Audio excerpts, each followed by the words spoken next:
यस्य स्मरणमात्रेण जन्मसंसार बंधनात् विमुच्यते। नमस्तस्यै विष्णवे प्रभविष्णवे। गुरुर्ब्रह्मा गुरुर्विष्णु गुरुर्देवो महेश्वरः। गुरुः साक्षात् परब्रह्म तस्मै श्री गुरवे नमः। अवधूत चिंतन श्री गुरुदेव दत्त। या अधिक मासाच्या निमित्तानं माझ्या श्री दत्त भक्ती या यूट्यूब चॅनेलवरून श्रीमद भागवत ग्रंथातील एकादश स्कंदात भगवान श्रीकृष्णाने उद्धवांना जी अवधूत गीता सांगितली त्या अवधूत गीतेचा विचार आपण करतो आहोत। या अवधूत गीतेमध्ये अवधूत अवस्थेमध्ये भगवान दत्तात्रेयांनी यदुराजांना आपले 24 गुरु सांगितले। या 24 गुरुकडून मी काय काय ज्ञान घेतलं आणि त्या घेतलेल्या ज्ञानामुळं मी असं स्वच्छंदी आत्मरत आत्मक्रीड अशा समाधी अवस्थेमध्ये सदैव निमग्न असतो। म्हणून यदुराजांना या 24 गुरूंच्याकडून काय काय ज्ञान घेतलं त्याचा विचार सांगितला। जो जो जयाचा घेतला गुण त्या ते गुरु केला मी जाण। गुरुस आले अपारपण सर्व जग गुरु दिसे। या जगतामध्ये घेण्यासारखं पुष्कळ काही आहे। प्रत्येक जण आपल्याला काही ना काहीतरी ज्ञान देत असतो। फक्त त्या दृष्टीनं आपण त्याच्याकडे बघायला पाहिजे। भगवान दत्तात्रेयांनी सांगितलं की मी पाण्याला गुरु करून घेतलं। पाणी हा माझा 4था गुरु आहे आणि आता मी तुला 5वा गुरु सांगतो। अग्नी तेजस्वी असतो आणि सगळ्या जगाला तेजस्वी करतो। तसं साधकांनी तपश्चर्या करावी आणि त्या तपश्चर्येनं तेजस्वी व्हावं आणि संपूर्ण जगताला प्रदीप्त करावं, म्हणजेच तेजस्वी करावं। अग्नी सर्व काही खातो, परंतु त्या खाण्याचा दोष अग्नीला येत नाही, तो कायम सोळा असतो। तसं जगतामध्ये जे मिळेल ते खावं, परंतु त्याचा दोष साधकांनी आपल्यावर येऊ देऊ।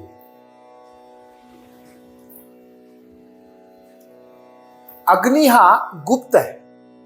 अग्नी कुठे राहतो तर अग्नी लाकडामध्ये राहतो। लाकडामध्ये गुप्तपणानं राहतो, परंतु ज्यावेळी गरज असेल त्यावेळी लाकडावर लाकूड घासलं की तो लगेच ताबडतोब प्रगट होतो। तसं आपण समाजामध्ये फिरत असताना, समाजामध्ये राहत असताना मीपणा न करता गुप्त रूपानं राहावं। परंतु ज्यावेळी समाजाला आपली आवश्यकता असेल, आपली गरज असेल, त्यावेळी त्या ठिकाणी प्रगट होऊन समाजकार्य करावं। असा एक सुंदर गुण भगवान दत्तात्रेय सांगतात, मी अग्नीकडून घेतला। अग्नीकडून आणखी एक घेण्यासारखा गुण आहे। अग्नी कधीही संग्रह करत नाही। अग्नीमध्ये जेवढं इंधन आपण टाकू, जेवढी लाकडं टाकू, ती सगळी लाकडं तो खाऊन टाकतो आणि त्याची राख करून टाकतो। तो ठेवत नाही शिल्लक, काय संग्रह करत नाही। तसं साधकांनी साधक अवस्थेमध्ये कुठल्याही गोष्टीचा संग्रह करून, हा एक सुंदर गुण भगवान दत्तात्रेय सांगतात की मी या अग्नीकडून घेतला। अग्नीमध्ये 2 शक्ती आहे। एक म्हणजे अग्नी तेजस्वी आहे, तो तेज देतो आणि अंधकार नाहीसा करतो। आणि दुसरी शक्ती जी आहे ती अग्नीकडे उष्णता आहे। त्या उष्णतेमुळं तो आपली थंडी नष्ट करतो, शीत निवारण करतो, सगळ्यांना ऊब देतो। तसं साधकांनी समाजामध्ये फिरत असताना आपलं जे तेज आहे ते तेज दुसऱ्याला द्यावं, दुसऱ्याचा ताप नष्ट करण्याचा प्रयत्न करावा, सर्वांना शीतल करावं।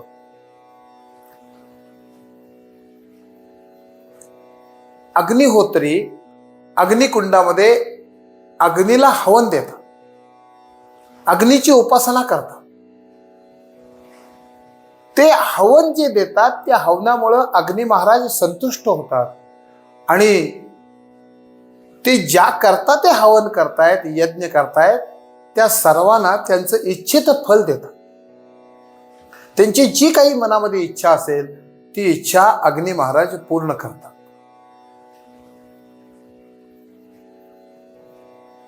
तसं जो उपासना करेल, जो आपली सेवा करेल, साधकांनी त्यांच्या मनातल्या सर्व इच्छा पूर्ण कराव्यात, त्यांच्या मनाप्रमाणे वागावं. अग्नी महाराजांच्याकडून आणखी एक गुण घेण्यासारखा आहे.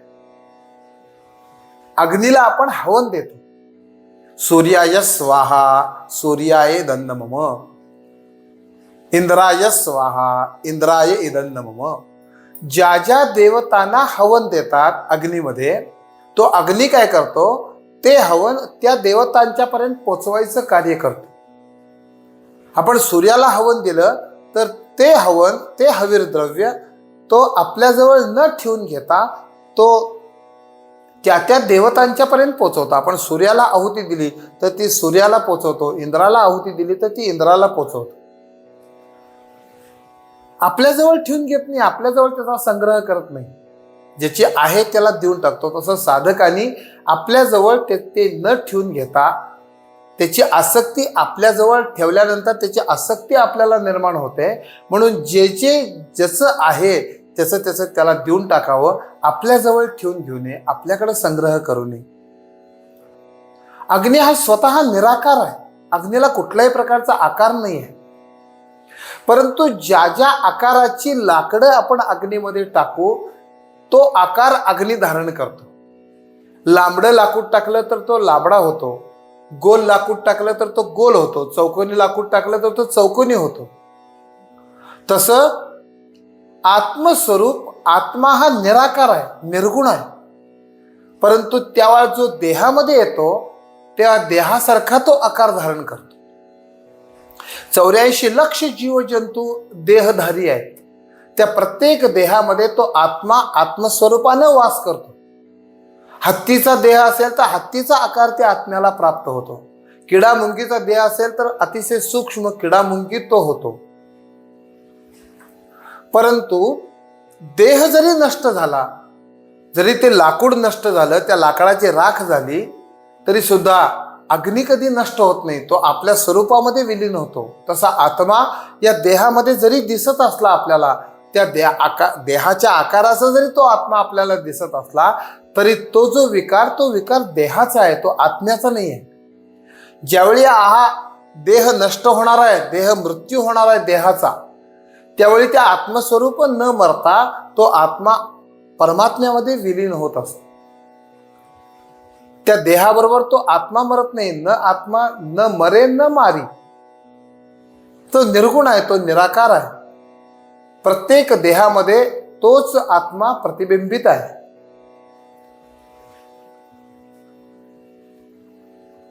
आत्मा या शरीरामुळे आकाराला येतो आणि ज्यावेळा शरीर नष्ट होतं तेव्हा तो आत्मा पुन्हा निराकार निर्गुण रूपामध्ये तो त्या परमात्म स्वरूपामध्ये विलीन होतो.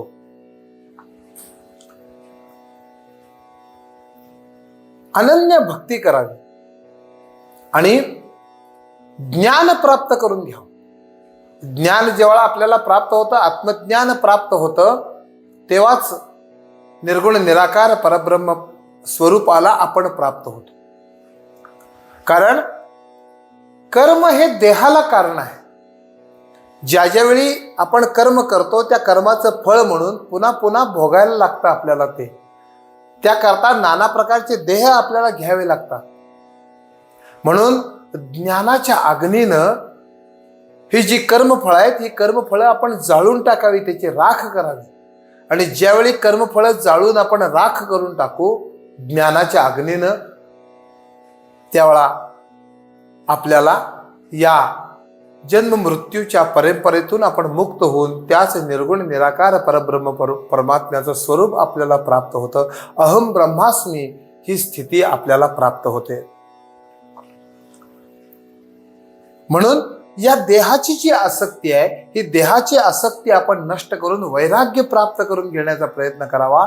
कारण देह हा क्षणभंगुर आहे. अग्नीला गुरु करून मी दत्तात्रय प्रभू सांगतात की मी देहाभिमान सोडलेला आहे. कारण देह म्हणजे मी नाही आहे. मी कोण आहे याचा विचार करायला पाहिजे. ईश्वर सर्व भूतानां हृदयेषु तिष्ठती या श्लोकावर भाष्य करताना ज्ञानेश्वर माऊलींची सुंदर ओवी आहे. ज्ञानेश्वर माऊली सांगतात, सर्व भूतांचे अंतरी मी आहे ऐसी, बुद्धीस पुरे अहर्निशी ते वस्तुगा मी. भगवान गोपालकृष्ण अर्जुनाला सांगतात की प्रत्येक भूतांच्या अंतरामध्ये मी आहे अशी सदोदित बुद्धी आहे. तो मनुष्य किंवा तो जीव सगळ्या जगाला विसरू शकेल, परंतु तो मीला विसरू शकत नाही. मी आहे, मी आहे. तो मी जो आहे तो गोपालकृष्ण अर्जुनाला सांगतात की तो मी म्हणजे मी आहे. त्या मीला प्राप्त करून घेण्याचा आपण प्रयत्न करायचा. देह म्हणजे मी नाही. थोडक्यात सांगायचं म्हणजे मी आणि माझं याचा विचार करा. माझं काय काय आहे? माझं असं आपण म्हटलो की मी पासून तो ताबडतोब वेगळा होतो. हात माझा आहे, पाय माझा आहे, डोळा माझा आहे, डोकं माझं आहे, पोट माझं आहे. म्हणजे हात, पाय, डोकं, पोट, डोळा, कान हे मी नाही आहे. यापासून वेगळा मी आहे. म्हणजेच देह म्हणजे मी नाही आहे. किंवा आपण घरातली कुठलीही वस्तू घ्या, हे घर कोणाचं आहे? माझं आहे. म्हणजे घर म्हणजे मी नाही आहे. पत्नी माझी आहे, मुलं माझी आहेत. हे सगळं जे आहे हे माझं आहे. माझं असं ज्यावेळी म्हणतो आपण तेव्हा तो मी नसतो. मी पासून तो ताबडतोब वेगळा होतो. म्हणून मी कोण आहे? मानवी जीवनामध्ये या मीला प्राप्त करून घेण्याचा आपण प्रयत्न करायचा. देह म्हणजे मी नाही आहे. देहावर इतकं प्रेम आपण करतो, या देहाला जास्तीत जास्त सुख कसे प्राप्त होतील याकरता आपण प्रयत्न करतो. त्यामुळं होतं कसं तर देहावर प्रेम केल्यामुळं देह नष्ट होतो आणि तो जो मी आहे त्या मीचा अभ्यास करण्याचा किंवा मीचा विचार करण्याचा किंवा मीला प्राप्त करून घेण्याचं आपलं राहून जातं आणि त्यामुळं पुन्हा पुन्हा पुन्हा पुन्हा जन्म घ्यावे लागतात. या देहाला सुख मिळण्याकरता आपण कर्म करत असतो आणि या कर्माचं फळ म्हणून आपल्याला पुन्हा पुन्हा जन्म घ्यायला लागतो. जन्माचं कारण, या देहाचं कारण हे कर्म आहे, कर्मफळ आहे. ती प्रारब्ध रूपानं, संचित रूपानं, क्रियमाणाच्या रूपानं आपल्याला भोगावी लागते. म्हणून या ज्वालेला गुरु करून घ्या. ज्वाला कशा आहेत? ज्वाला येतात, ज्वाला नष्ट होतात. तसे हे देह येतात, देह नष्ट होतात. परंतु देह नष्ट झाले तरी सुद्धा लाकडं नष्ट झाली, लाकडाची राख झाली म्हणून अग्नी कसा नष्ट होत नाही, तसा देह जरी नष्ट झाला तरी आत्मस्वरूप कधीही नष्ट होत नाही. आत्मा हा परमात्मा स्वरूप असल्यामुळं तो परमात्म्यामध्ये विलीन होत असतो, देह जरी नष्ट झाला तरी. म्हणून जगद्गुरु आद्य शंकराचार्य आपल्याला सांगतात की मनुष्यानं आपल्या जीवनामध्ये 4 गोष्टींचा विचार करावा. 4 प्रश्न आपल्याला स्वतःला विचारावे. कोहम, कथमिदम जातम, कोवा कर्तास्य विद्यते, उपादान किमस्तिह विचार सुजमे दृशा. विचार असा करा की आपल्याला स्वतःला आपण प्रश्न विचारा की मी कोण आहे. दुसरा प्रश्न विचारा की मी कुठून आलो. तिसरा प्रश्न विचारा की हे जगत कसं निर्माण झालं. आणि चौथा प्रश्न विचारा स्वतःला की या जगताचं उपादान कारण काय. या 4 प्रश्नांचं उत्तर ज्यावेळी आपल्याला प्राप्त होईल त्याच वेळी अहम ब्रह्मास्मी ही स्थिती आपल्याला प्राप्त होईल. मी म्हणजे देह नाही आहे, मी म्हणजे आत्मा आहे, आत्मस्वरूप आहे. अहम ब्रह्मास्मी ही स्थिती आपल्याला प्राप्त करून घ्यायची आहे. त्याकरता अग्नी हा गुरु आहे. अग्नी करून घेतलेलं काय काय आहे की अग्नी तेजस्वी आहे. त्यामुळं साधकांनी तपश्चर्या करून तेज प्राप्त करून घ्यावं, जगताला तेजस्वी करावं. कुठल्याही प्रकारचा संग्रह आपल्या जवळ करू नये. काहीही खावं. अग्नी कसा काहीही भक्षण करतो, परंतु तो स्वतः कसा सोवळा असतो, त्याचे दोष अग्नीला लागत नाहीत.